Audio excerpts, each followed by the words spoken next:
Hello everyone, welcome back to the channel.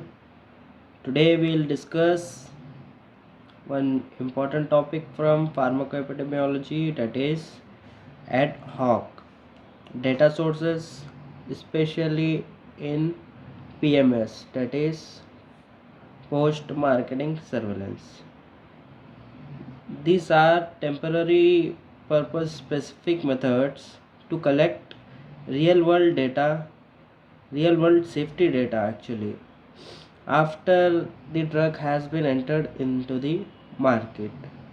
So to collect that data we are using these methods. So let's start with the basics. What do you mean by ad hoc? Ad hoc means when necessary, okay, for a specific purpose, or when necessary we are doing it. In pharmacoepidemiology, ad hoc data sources are created as needed. Okay, they are created as needed. Why they are created? To solve specific problems or purpose. To solve specific problems like tracking drug safety in real life settings. For example, suppose a new drug is launched and some rare side effects are reported. That's when ad hoc system kicks in to gather and monitor the safety data. So we are using this methods to collect side effects data when the drug has been released into the market. Why we are doing this? Because in pre-marketing studies these side effects are cannot be fully captured. So that's why after the drug release into the market known as PMS, we'll use this system to collect data. So here question arises, why pre-marketing trials are not enough? Why we are doing after pre-marketing, that is post-marketing surveillance, why we are doing that? So these are the limitations. Because of limited population in pre-marketing studies, they often exclude elderly, children, pregnant women, and people with multiple health conditions, that is known as comorbidities. So we exclude that. So after the drug has been released, these age groups also using that drug. So how the drug is working in them, are it is showing any side effects or not, we'll use ad hoc system to monitor that. Second one is narrow indication. They only study a drug's effects on specific diseases only. Third one is short duration.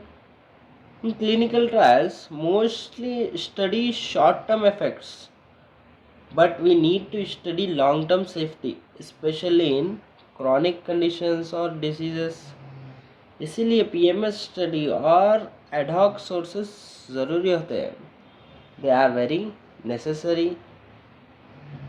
PMS and ad hoc system is very necessary to monitor long term safety. Moving on to the objective of PMS study, the main goal. Okay, so the main goals of PMS are to detect rare and serious adverse effects, to study how the drug works, okay, how the drug works in a diverse or real world population, to assess long term effectiveness as well as the safety of the medication, to find any additional benefits or risks over the time. Now we will see types of ad hoc data sources. So let's explore some major ad hoc data sources. which are used in pharmacoepidemiology. First one is SRS, यानी कि safety reporting systems of adverse events. इसका definition ये होगा कि unsolicited reports of adverse events from healthcare professional or consumers. It helps to generate signals for new, rare, as well as unexpected, unexpected adverse events which are not discovered during the clinical trials. It is often used to identify previously unrecognized risks, which is known as pre marketing studies में जो हमें नहीं मिले हैं वो हम यहाँ पर we can find out here. For example, PPA, phenylpropanolamine, was linked to hemorrhagic stroke in 1984 through spontaneous reports. This led to formal studies and PPA was eventually withdrawn from the market. So this was the example of spontaneous reporting. We'll see the FDA roles in spontaneous reporting. FDA's role are voluntary reporting by healthcare professionals and consumers, mandatory reporting by drug manufacturer, uses data mining to identify signals, new or previously unrecognized serious adverse events. As we already discussed the example that PPA, phenylpropanolamine, was linked with hemorrhagic stroke, and it is by using in 1984 by using the spontaneous reporting, it was withdrawn from the market. We'll go with the limitations now. Limitations are underreporting. Some does not report the side effects. This is the limitation. Next, if they report, they cannot give the full data, so incomplete data, and can affect the accuracy. So second one is global drug surveillance. WHO's UMC, that is Uppsala Monitoring Center, it is based in Sweden, coordinates international reporting.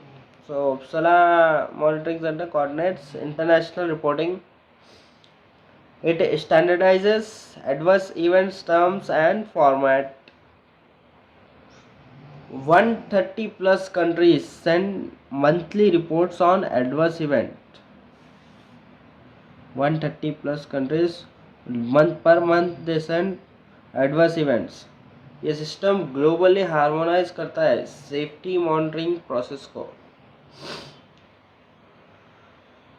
But 73 countries officially reports a month adverse events monthly, but the data has been changing over the time. So 130 plus countries are officially reports adverse events monthly. Let's move on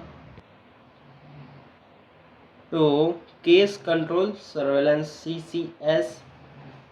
Its definition includes a series of case control studies to monitor adverse drug effects. So it is a series of case control studies to monitor adverse drug effects. Case control studies to monitor adverse effects of drug or supplements. Supplements can be non-prescription drugs, herbal drugs, anyway. Its strengths include large number of cases equals to high statistical powers. If we use large number cases, then it shows very good results. It can also detect unexpected associations such as aspirin and colorectal cancer. Like aspirin and reduced colorectal cancer risk was detected this way by case control surveillance. Limitations are that subject to selection bias and recall bias. Now then we have the prescription event monitoring. So it is a part of this ad hoc system, but we have also made a video in our previous YouTube videos, previous lectures.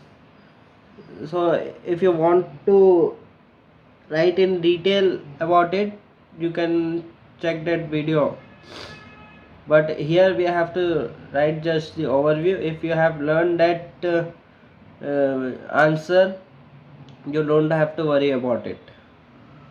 So prescription event monitoring, it follows a cohort of patients who received a prescriptions. Okay, so it follows a cohort patients who receive prescriptions and tracks adverse events. So क्या करता है, track करता है adverse events को, track करता है in early post treatment period, usually 6 to 12 months के बीच में इन्हें कर देता है. What are the methods? First one is prescription data collected. Second one is green form and follow-up questionnaire sent to the doctor. Third one is special attention to events like deaths or pregnancies. We'll see the example. In the UK, Inman's study on a drug called Practolol and its eye mucosal reaction, which is known as oculomucocutaneous. So Practolol drug was used, but Practolol drug shows that eye mucosal reactions, which led to the creation of PEM, prescription event monitoring. Then the prescription event monitoring was created in 1981. In 1981 it was established. We'll see the process of PEM in UK. We'll see that whenever a new drug is selected by the DSRU, so DSRU is linked with PEM, both are interconnected. So new drug is selected by DSRU, then first prescription is recorded by the pharmacist. Pharmacist को क्या करना होता है, prescription record करना होता है. Then the general physicians fills green form. Green form is sent by the DSRU every month. They have to send that. In what green form contains? Green form general physician के पास आ जाएगा. General physician क्या करेगा, general physician फिल्स the green form. Okay, general physician fills the green form. Green form contains detail about the adverse reaction, details about the adverse reaction. So then it sent to the DSRU. Follow-up questions are sent to track special events like deaths or pregnancies. So critical outcome, it monitor critical outcomes. So in summary, ad hoc data sources play a key role in ensuring that the drug remains safe even after they are in the market. They help to detect rare side effects, track long-term safety, and complement clinical trial data. If you found that this explanation is really helpful for you, please make sure to like this video, and if you are new to our channel, please subscribe. and share this video to you in your pharmacy group with your pharmacy friends. Till then, we'll meet in the next video.